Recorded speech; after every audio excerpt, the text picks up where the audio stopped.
wabarakatuh. Waalaikumsalam warahmatullahi wabarakatuh.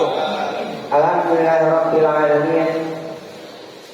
Wassalatu wassalamu ala asrofil anbiya'i wal mursalin wa ala alihi wa sahbihi ajma'in.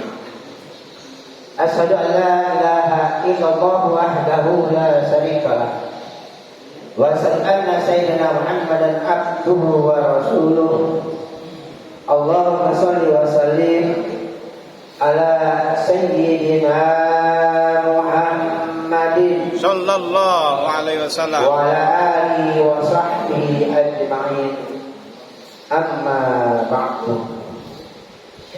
Qala Allah Ta'ala fi kitabil karim, a'udzu billahi minasyaitonir rajim. Bismillahirrahmanirrahim.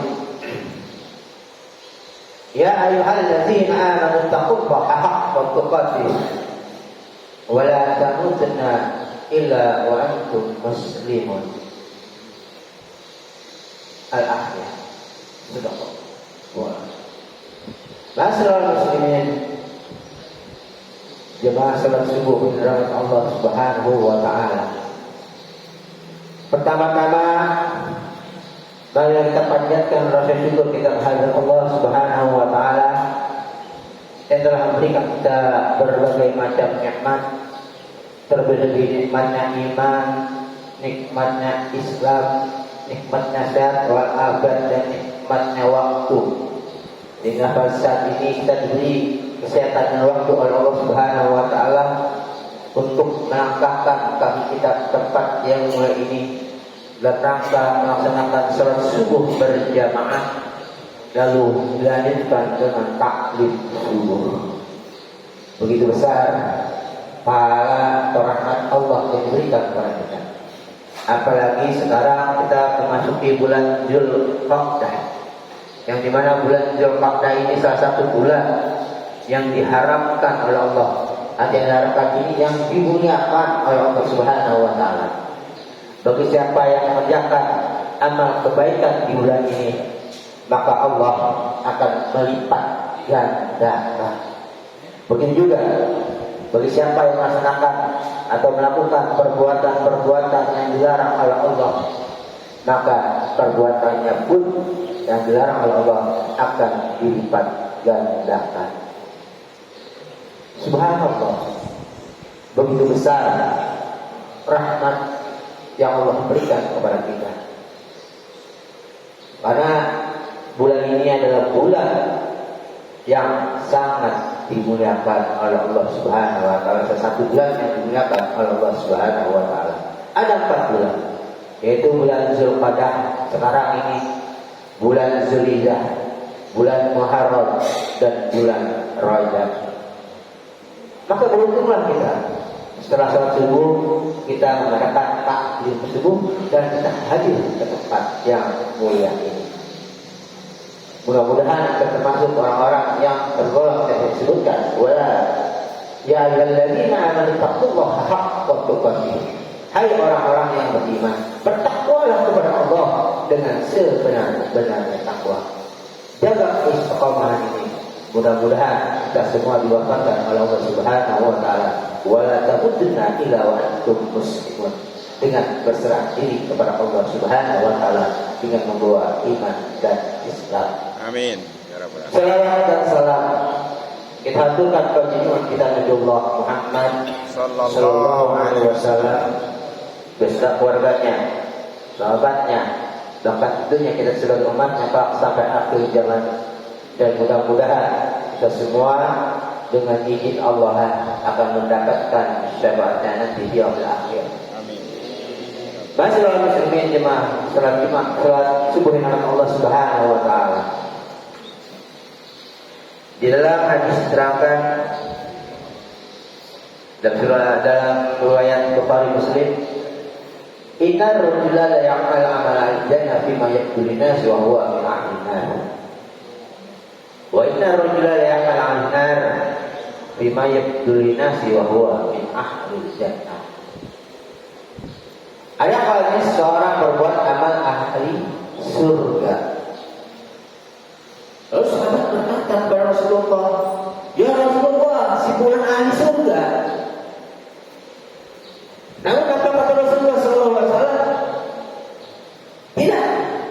dia ahli neraka.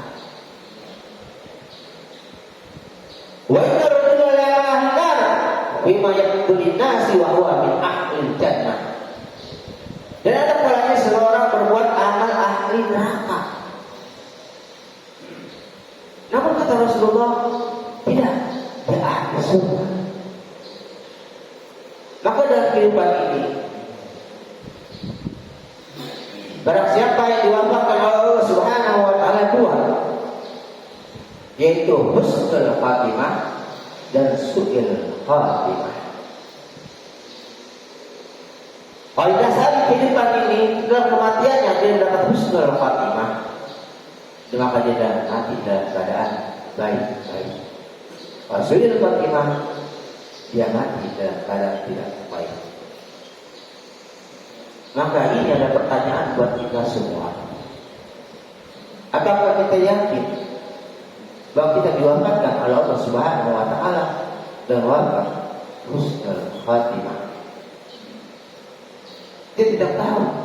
Ada orang beramalan ahli surga, sudah mendekatkan diri kepada surga, melangkah lagi dapat surga, namun pada akhir hayatnya dia masuk neraka. Kenapa? Ketika dia mati dan tidak membawa iman dan Islam. Maka diharapkan untuk kita selalu berhati-hati dalam mengerjakan amal soleh dan perbuatan dilarang oleh Allah Subhanahu wa taala. Karena kematian itu kita tidak tahu kapan datangnya. Baik di mana tempatnya, berapa usia kita. Siap tidak siap, kita harus menghadapi apa yang disebut dengan kematian. Dan sering membahas tentang kematian. Karena apa? Kita untuk mengingatkan agar kita tidak terlena akan kehidupan alam dunia. Bahwa kehidupan alam dunia ini wa man hayatid dunya illa mata'ul ghurur. Kehidupan dunia ini ada sedang gurau yang pastilah akan kita tinggalkan.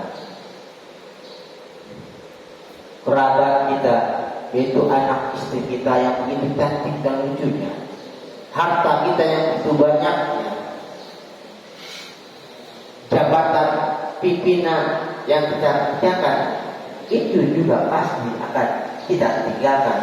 Bahkan semua itu akan dimintai pertanggungjawaban oleh Allah Subhanahu wa taala.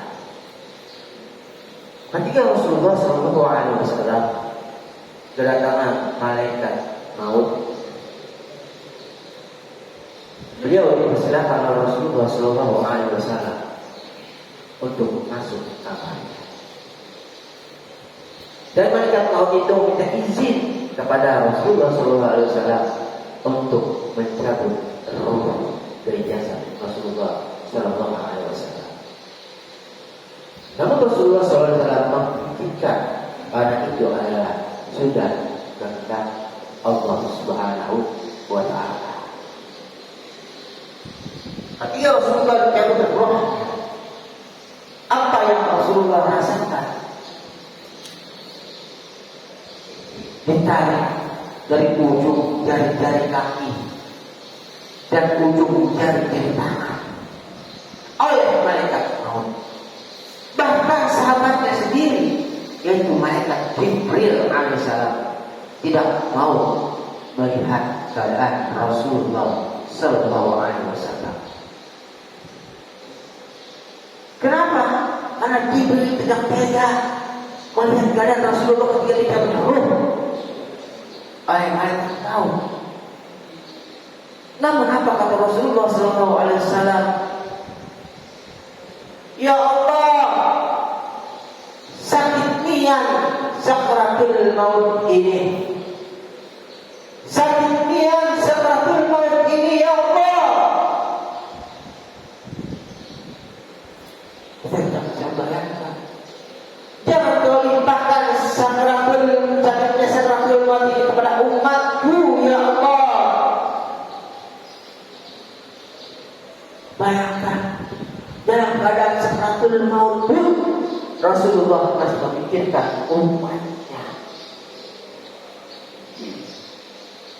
Apa sebagai umatnya selalu menyampaikan dakwah atau berselawat kepada Rasulullah. Itu kebaikan.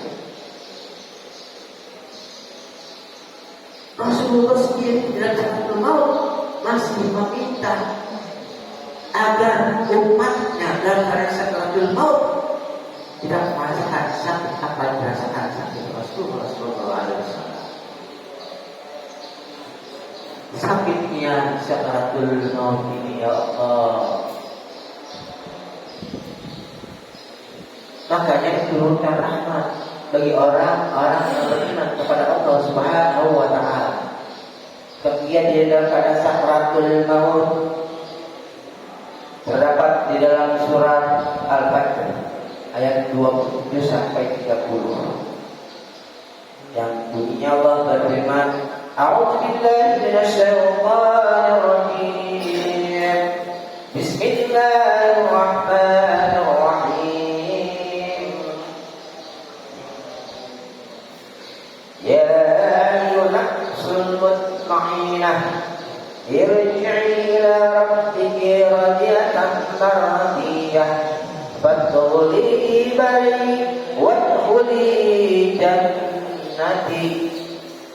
Yang artinya, wahai jiwa-jiwa yang tenang. Ini yang orang seratul maut, orang muslim atau orang beriman kepada Allah. Wahai jiwa orang-orang yang tenang, kembalilah kepada Tuhanmu dengan ridho dan meridhoinya. Artinya ketika dicabut ruh dan ikhlas, dia berserah diri kepada Allah Subhanahu wa Ta'ala.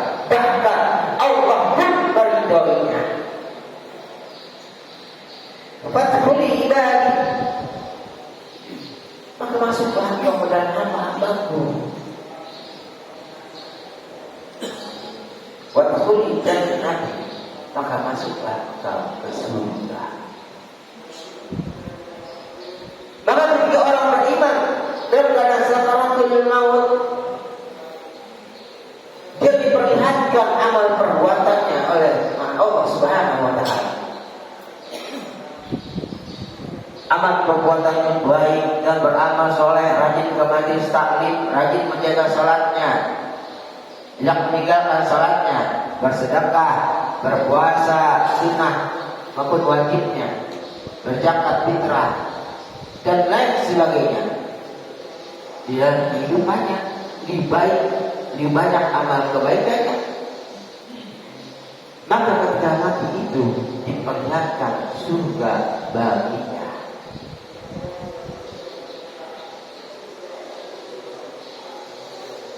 Apakah dia merasa takut? Si fulan ini tidak merasa takut. Lalu dia berkata kepada Allah Subhanahu wa Ta'ala, Ya Allah, percepatlah kematianku. Aku rindu akan surga.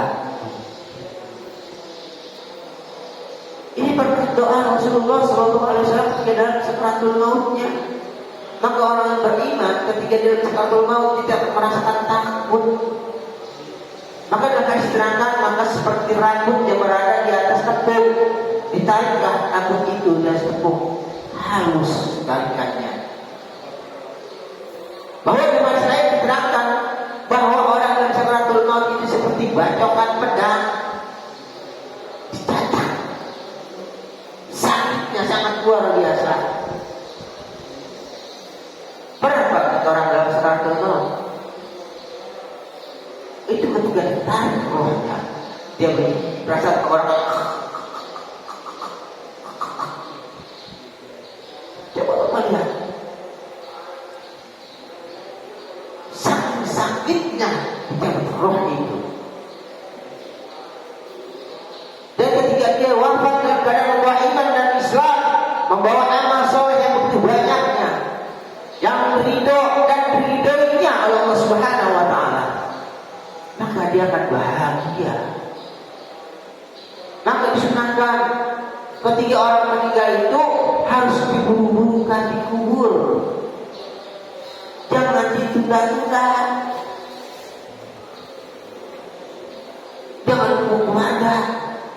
Warga jauh tunggu sampai saat akan lihat tuh. Disunahkan ketika wafat harus buru-buru dikubur.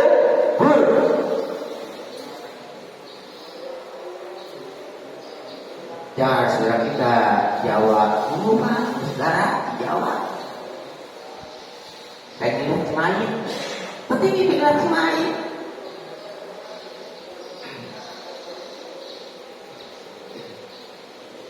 Saya waktu itu papa saya meninggal. Selang 2 jam itu sudah beres, dimandikan, dikuburkan, dikafankan. Saya sendiri tidak sempat lihat. Karena senangnya seperti itu. Wafat masuk ke jalan, dimandikan, dikafankan, disolatkan, diantar ke yang lain. Dan dikubur. Setelah dimandikan, dikafankan, disolatkan, diantar ke yang lain, maka yang mengantar itu ada 3, Pak. Yang pertama adalah kerabatnya. Yang kedua adalah hartanya. Yang ketiga adalah amal solehnya. Yang dua bagi satu tetap kerabat kita, anak istri kita, saudara-saudari kita, teman-teman kita, para tetangga mengantar kita. Mereka meninggalkan kita. Lalu harta kita, mobil kita yang mengantar ambulan, motor yang mengantar pengirimnya, itu juga meninggalkan kita. Bahkan dia akan tetap ke dalam liang lahat, dimasukkan ke dalam liang lahat yang begitu luasnya, yaitu kira-kira 2 meter panjangnya, lebarnya 1 meter, lalu ditutup dengan papan, lalu diuruk dengan tanah. Bayangkan berapa luasnya orang berada di dalam kubur, berapa gelapnya orang yang berada di alam kubur sendirian.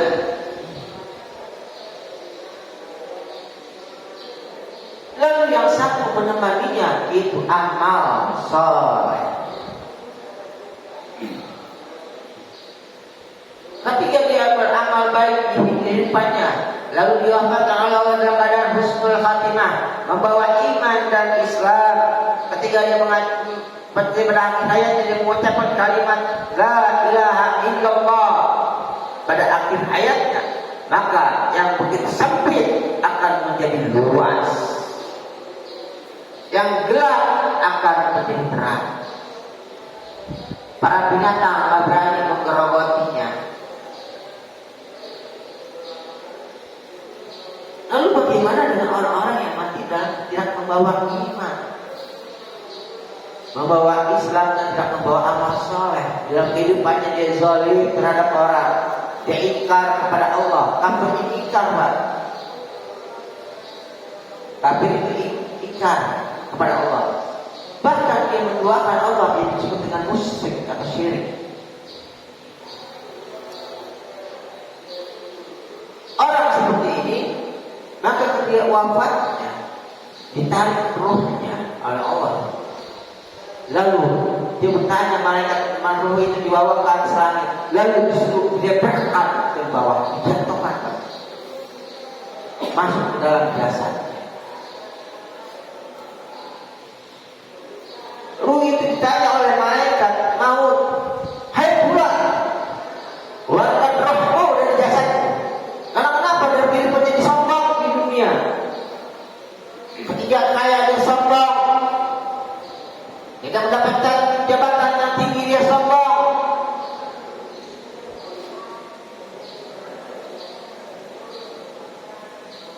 Keluar jasadmu, keluarkan rohmu dari jasadmu. Sebulan itu bisa keluarkan. Dia tahu bahwa orang yang dalam satu iman itu seperti banyak mati pedang. Maka ketika orang tidak beriman, tidak membawa amal soleh, ditarik ruhnya oleh malaikat maut, dibentak. Bahkan sudah ditarik, dipukul dulu, Kalau mukul kita, kan banyak-banyak lah. Ini mukul mereka. Datang dengan wajah yang seram, membawa pakaian kapan dari neraka, membawa bau-bauan dari neraka. Maka tidak heran ketika orang yang begitu amal sangat buruk, ketika dia wafat menimbulkan bau sengat yang tidak mengharumkan, bau-bauan dari neraka. Ditarik oleh mereka mau dibunuh, dipaksa dipukul agar dia keluar. Dia nggak mau keluar. Maka ketika dia dimandikan, dia diam Pak. Makanya kita beruntung pada saat ini kita dapat hadir di masjid yang mulai ini untuk melaksanakan subuh berjamaah di masjid. Karena fadilah salat subuh berjamaah di masjid sangat besar. Orang yang melakukan salat subuh itu sangat sulit. Ketika ada berkumandang Allahu Akbar, Allahu Akbar, Allah Maha Besar, Allah Maha Besar. Siapakah yang besarkan Allah dan siapakah yang besarkan dunia? Maka yang besarkan Allah datanglah ke masjid untuk melaksanakan salat subuh berjamaah di masjid. Orang yang berdekatan dengan masjid lalu dia mendengar salat subuh berjamaah di masjid dikemanakan azan tidak datang, maka ini berat lagi bertanggung jawabannya kepada Allah. Rumahmu dekat masjid, tinggal selangkah lagi datang ke masjid. Ketika diajarkan dikemanakan azan, engkau tidak mendengarnya, engkau bahkan menyelimuti dirimu, engkau bahkan tidur. Tidak segera datang ke masjid. Maka beruntunglah. Mudah-mudahan saudara-saudara kita yang tidak mendengarkan, yang mendengarkan yang mudah-mudahan diberi hidayah dan rahmat Allah Subhanahu wa taala.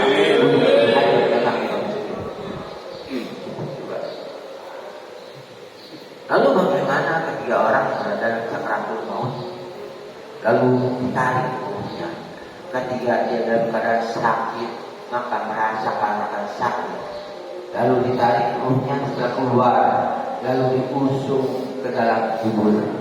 Diusung dalam kubur, begitu dahsyatnya sisaan alam kubur, begitu dahsyatnya fitnah kubur. Nggak selesai. Kalau orang beriman itu ruhnya masih ditarik. Bahkan dikatakan ada yang dimasukkan ke surga yang Apa surga yang surganya para alim, ulama atau para nabi.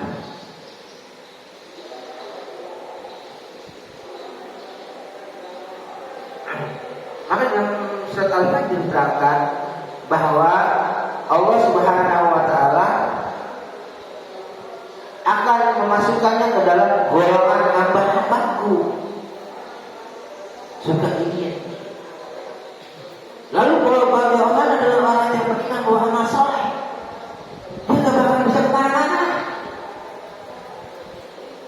Dia tidak perlu akan mendapat siksa. Maka orang yang tidak membawa amal soleh dalam ayat sedangkan maka seperti dia berada di tengah laut tanpa kapal, tanpa penyelamatan. Lalu ini ada tanggung jawab bagi orang yang hidup, yaitu saudaranya, anaknya, kerabatnya, harus mendoakan, dikhususkan kepada orang yang meninggal.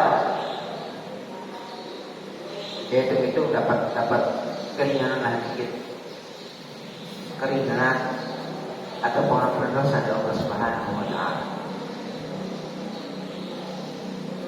Ada orang yang meninggal itu ketika dia meninggal banyak orang pada menangis karena merasa kehilangan. Dan juga ada orang yang meninggal dia merasa senang. Karena kenapa? Istri mengganggu saudaranya, istri mengganggu kerabatnya. Alhamdulillah dia telah mati. Itu tidak boleh, Pak. walaupun seburuk apapun, sehina apapun, sezolim apapun, ketika dia tinggal katakanlah inna lillahi wa inna ilaihi raji'un. Jangan bersumpah apa. Untuk dirinya sendiri saja pertanggungjawabannya dia akan merasa sulit, apalagi tambah oleh doa kita dengan cara menyumpahkannya. Itu dilarang oleh Rasulullah SAW. Ketika malaikat maut menanyakan si bulan tadi, kalau buka siapa Tuhan, wabat nabi juga siapa nabi, apa yang menjawab?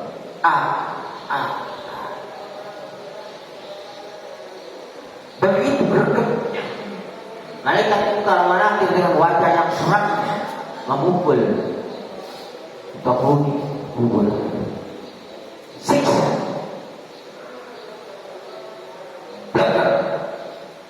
godaknya itu berat dan sangat berat. Enggak bisa bayangin coba.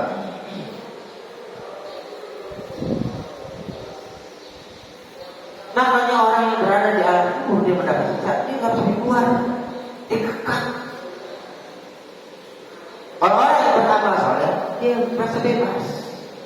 Ada yang seperti tidur seorang pengantin, tidurnya sebentar, maka dibangun, udah pada hari kiamat, dibangunkan pada hari kiamat, tempat cakapala kedua. Cepat amat kiamat. Tapi kalau orang yang beriman, dia merasa jalan kubur lama. Bahkan orang yang berada di dalam kubur itu nggak mau cepat-cepat terjadi hari kiamat, nggak mau, bersih kubur aja. Karena di dalam kubur itu dia nggak begitu dahsyat. Ya dahsyat itu orang yang dimasukkan ke dalam neraka itu lebih dahsyat misalnya. Dia tahu panasnya api neraka itu 10 kali lipat panas api yang ada di bumi. Perbandingannya, asapnya saja bisa menggigitkan otak yang berada di kepala kita. Asapnya doang. Apalagi minumnya, minumannya berupa air mendidih, makanannya berupa duri, dan seperti kepala mayang setan. Dimakannya berduri dari perawat di tubuh. Begitu sakit ketika makan buah dari neraka, itu disebut dengan buah jagung namanya.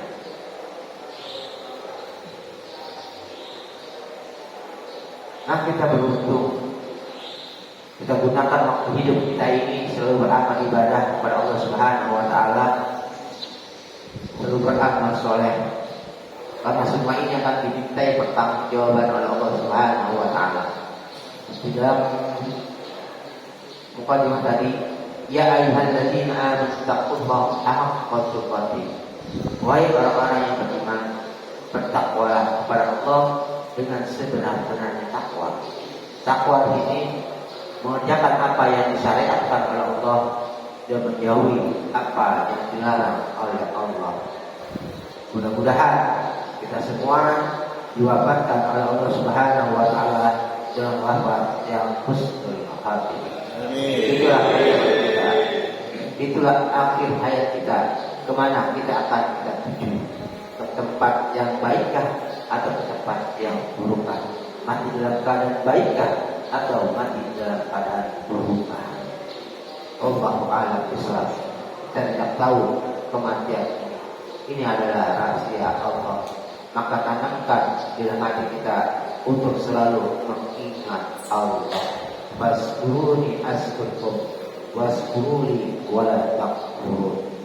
Ingatlah aku pun akan ingat kepadamu. Artinya di depan kita selalu mengingat Allah, karena Allah lah yang akan menyelamatkan kita. Tanamkan dalam diri kita untuk selalu mengingat Allah dimanapun kita berada.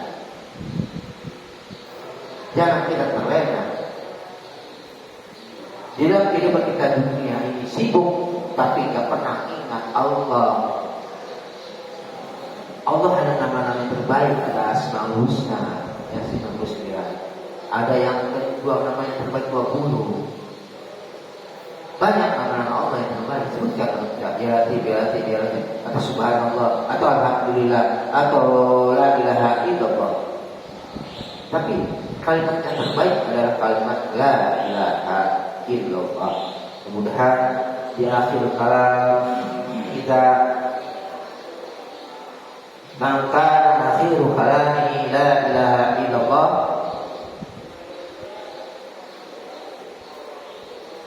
dakhalal jannah. Barang siapa yang hayatnya mengucapkan kalimat la ilaha illallah, maka surga tempatnya. Itulah dakwaan kita, tanamkan pada diri kita untuk selalu berzikir kepada Allah dengan sebanyak-banyaknya zikrullah, dengan mengingat Allah, maka Allah pun akan mengingat kita. Dimanapun ketika dia bersakaratul maut, Allah akan mendampingi kita. Ketika di alam kubur, Allah akan mendampingi kita. Ketika di alam padang mahsyar, Allah akan mendampingi kita. Ketika dalam pertanyaan, Allah pun akan meridhoi kita. Maka jangan kita mengharapkan pahala Allah, tapi mengharapkan ridhonya Allah. Itulah yang kita harapkan. Mudah-mudahan dengan waktu yang singkat ini bermanfaat buat kita, lalu kita amalkan dalam kehidupan kita. Marilah kita doakan saudara-saudara kita yang sakit atau yang sedang sulit, dimudahkan sakitnya, disembuhkan oleh Allah Subhanahu wa taala, yang sulit diangkat penyakitnya Allah Subhanahu wa taala. Dan bagi saudara-saudara kita yang tinggal di dunia, dimudahkan di tempat yang lain, insyaallah Subhanahu wa taala, diterima iman Islamnya Allah Subhanahu wa taala. Dan tak lupa juga kita doakan keluarga kita menjadi keluarga sakinah, barokah, mawaddah, warahmah, dijadikan keturunan kita menjadi keturunan yang saleh dan salehah, yang berbakti kepada kedua orang tuanya, berilmu, beriman, bertakwa kepada Allah Subhanahu wa taala, anak keluarga rezekinya dimudahkan segala urusannya, jauh dan berbakti kepada kedua orang tuanya. Kita doakan juga lingkungan kita, lingkungan kita jadi lingkungan yang baratun, tayyibatun, wa rabbul ghafur, dijauhkan dari bala musibah dan bencana. Dan kita doakan juga bagi saudara-saudara muslim kita yang berada di Palestina, mudah-mudahan selalu dilindungi, dijaga oleh Allah Subhanahu wa taala, dan bagi negara Palestina dan bagi Zionis Israel, mudah-mudahan dibalas oleh Allah dengan balasan yang setimpal. Bibarakah wa safa wa hidayah wal maghfirah awal akhirat liridho ilal Fatihah. A'udzu billahi minasy syaithanir rajim. Bismillahirrahmanirrahim.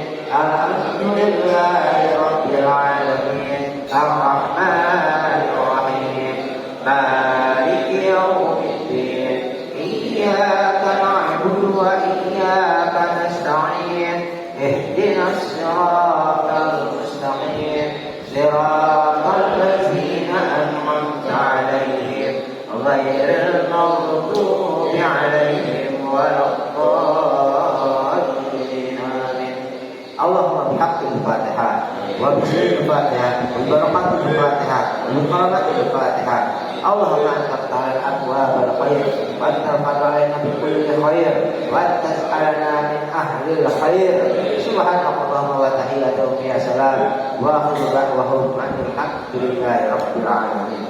Wa ala akhiru kalam billahi taufiq wal hidayah. Wassalamualaikum warahmatullahi wabarakatuh. Waalaikumsalam warahmatullahi wabarakatuh.